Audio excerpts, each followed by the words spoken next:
చాలామంది రకరకాల కారణాలతో అప్పులు చేస్తూ ఉంటారు. అవి తీర్చలేక సూసైడ్ వరకు వెళ్తుంటారు. సూసైడ్ చేసుకున్న సందర్భాలు మనం చాలా చూస్తున్నాం. మరి లాలో ఒక ప్రొసీజర్ అంటూ ఏమీ లేదా వాళ్ళని కాపాడడానికి? అంటే జనరల్గా ఏమైందంటే ఏంటంటే మనం ఎప్పుడన్నా మనకు తెలిసిన ఫ్రెండ్స్ దగ్గర కానీ తెలిసిన ఫైనాన్షియల్ ఇన్స్టిట్యూషన్ నుంచి కానీ మనం కనుక అప్పులు తీసుకుంటున్నాం జనరల్గా. ఎందుకంటే జీవితం అనేది మనకు గడవాలి కాబట్టి ఎవరికైనా సరే మాకు కొన్ని సందర్భాల్లో పైసలు ఉండొచ్చు, ఉండకపోవచ్చు. లేకపోతే మనం ఏమన్నా బిజినెస్ స్టార్ట్ చేద్దాం అనుకుంటాం, తర్వాత ఏదన్నా ఇంట్లో పెళ్లి కోసమో లేకపోతే ఇంకా అనారోగ్యం కోసమో మనం ఫ్యూచర్లో ఎట్లా తీరుస్తామని చెప్పేసి జనరల్గా అప్పులు చేస్తుంటాం మనం. ఎందుకంటే తీర్చగలిగే శక్తి ఉంటుంది, సంపాదిస్తామని చెప్పేసి మనం అప్పులు చేస్తుంటాం. కొన్ని సందర్భాల్లో ఏమైందంటే అవి మిస్మేనేజ్మెంట్ అవుతుంటాయి జనరల్గా. ఎందుకంటే మనం తీసుకున్న అప్పు తీర్చలేని పరిస్థితికి ఏర్పడిపోతాం. ఎందుకంటే మనం బిజినెస్ స్టార్ట్ చేస్తాము, కొన్ని సందర్భాల్లో మార్కెట్ కండిషన్స్ బాగుండకపోవచ్చు, లేకపోతే ఇన్ఎక్స్పీరియన్స్ ఉండొచ్చు, గవర్నమెంట్ పాలసీలు మారచ్చు, తర్వాత కొన్ని సందర్భాల్లో మనకు ఇన్కమ్ జనరేషన్ కాకపోవచ్చు. సో ఇవన్నీ అయినప్పుడు ఏమవుతుందంటే ఏంటంటే వీళ్ళు అప్పులు చేసిన తర్వాత ఈ తీర్చలేని క్రమంలో ఏంటంటే ప్రెషర్ ఎక్కువైపోయి ఎక్కువ ఆత్మహత్యలకు ప్రయత్నిస్తుంటారు వీళ్ళు ఎక్కువ.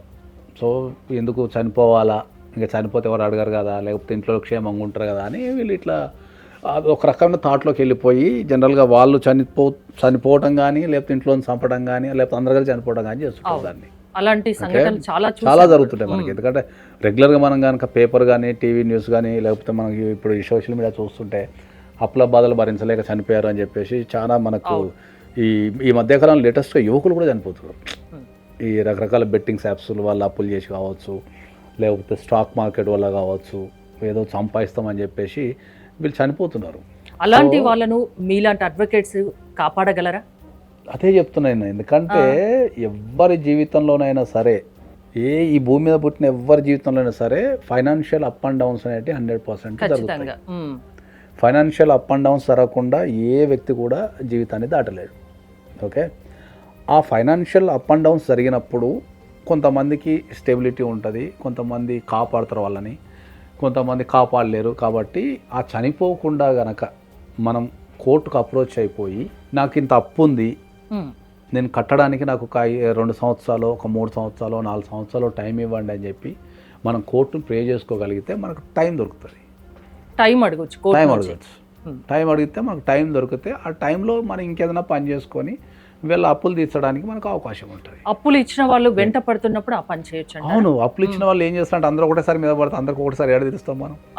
ఇప్పుడు మనకు నెలకు 1 లక్ష రూపాయలు కట్టగలిగే శక్తి ఉంది అనుకో, సపోజ్ మనకు 50 లక్షలు అప్పు ఉంది అనుకో, నెలకు 1 లక్ష ఇస్తా అంటే ఎవడు ఇన్సావుడు కదా. అందరు ఉన్న 10 మంది ఉన్నారు అనుకో, 10 మంది ముందే అడుగుతుంటారు, ముందు నాకి అంటే నాకి అని. ఈ 50 లక్షలు ఒకటేసారి కట్టమంటే కట్టలేడు కదా వ్యక్తి. ఒక టైం పీరియడ్ పెట్టుకున్నప్పుడు అనుకూలంగా తీర్పు ఇస్తుంది. ఇప్పుడు ఇవ్వాల్సిందే కదా, దాంట్లో వేరే ఆప్షన్ ఏముంటుంది మనకు? ఇప్పుడు ఒక వ్యక్తి ఫైనాన్షియల్గా లాస్ అయినప్పుడు దాన్ని ఆర్గనైజ్ చేయడం అనేది ఒక మెయిన్ పాయింట్. అది మీ దగ్గరికి ఇలాంటి కేసెస్ వస్తుంటాయా? అవి రెగ్యులర్గా వస్తాయి మాకు. అవి రాష్ట్ర వ్యాప్తంగా కనీసం రోజుకు ఒక 20-30 వస్తాయి మాకు. 20-30 కేసెస్ ఇలాంటివి రెగ్యులర్గా వస్తాయి. అవి ఎంత టైం పీరియడ్ ఉంటుంది జనరల్గా? యావరేజ్గా మనిషిని బట్టి మనం 1 ఇయర్ నుంచి వాళ్ళకున్న అప్పుని బట్టి, తీర్చగలిగే శక్తిని బట్టి, వాళ్ళు తీర్చగలుగుతారా, తీర్చలేరా, తీర్చ ఎన్ని సంవత్సరాలు తీర్చగలుగుతారు, ఇట్లాంటివన్నీ మనం అనలైజ్ చేస్తాం. అప్పులు ఇచ్చిన వాళ్ళు వెంట పడుతుంటే ఖచ్చితంగా ఈ టైం లోపు, ఇప్పుడు 1 మంత్ లోపు, ఓ 10 రోజుల లోపు కట్టాలి అనుకుంటే అలాంటి వాళ్ళు మిమ్మల్ని అప్రోచ్ అవ్వచ్చు. అవును, అదే చెప్తున్నా నేను. చనిపోకుండా, పారిపోకుండా మీరు చట్టాన్ని కనుక అప్రోచ్ అయితే మీకు దాంట్లో చాలా ప్రొవిజన్స్ ఉన్నాయి. ఆ ప్రొవిజన్స్ కనుక మీరు ఉపయోగించుకోగలిగితే అప్పు ఇచ్చిన వాళ్ళు, ఎవరైతే అప్పు ఇచ్చిన వాళ్ళు కూడా 2 రోజులు లేట్ అయినా వాళ్ళకి మనీ వచ్చేస్తుంది, వీళ్ళకి తీర్చగలిగే శక్తి అవుతుంది కదా. ఒకవేళ వీళ్ళకు తీర్చగలిగే క్రైమ్, వాళ్ళు లెటర్ రాస్తే వీళ్ళు పోతారు, వాడు పోతారు, అది క్రైమ్కు దారి తీస్తుంది. ఇంట్లో వాళ్ళు నమ్ముకొని ఉన్న, ఇంట్లో పిల్లలున్నా, భార్య ఉన్నా, ఇతర కుటుంబ సభ్యులున్నా వాళ్ళు మానసికంగా ఇబ్బంది పడతారు. అందరికీ లాసే కదా అంటే నేను. సో ఏ కారణం చేతనైనా మీరు ఫైనాన్షియల్ ఇబ్బందులు ఎదురైనప్పుడు మీరు బెస్ట్ అడ్వకేట్ని కనుక సంప్రదించి మీరు కనుక దాన్ని ఆర్గనైజ్ చేసుకోగలిగి, వీలైతే ఆర్గనైజ్ చేయటము, లేదంటే కోర్టుకి వెళ్ళి మనం ఆర్డర్ తెచ్చుకోవటం లాంటివి చేయగలిగితే మీరు బతికే అవకాశం ఉంటుంది. వాళ్ళకు 2 రోజులు లేట్ అయినా వాళ్ళకు రూపాయి వస్తుంది, దాన్ని కట్టగలిగే శక్తి ఉంటుంది.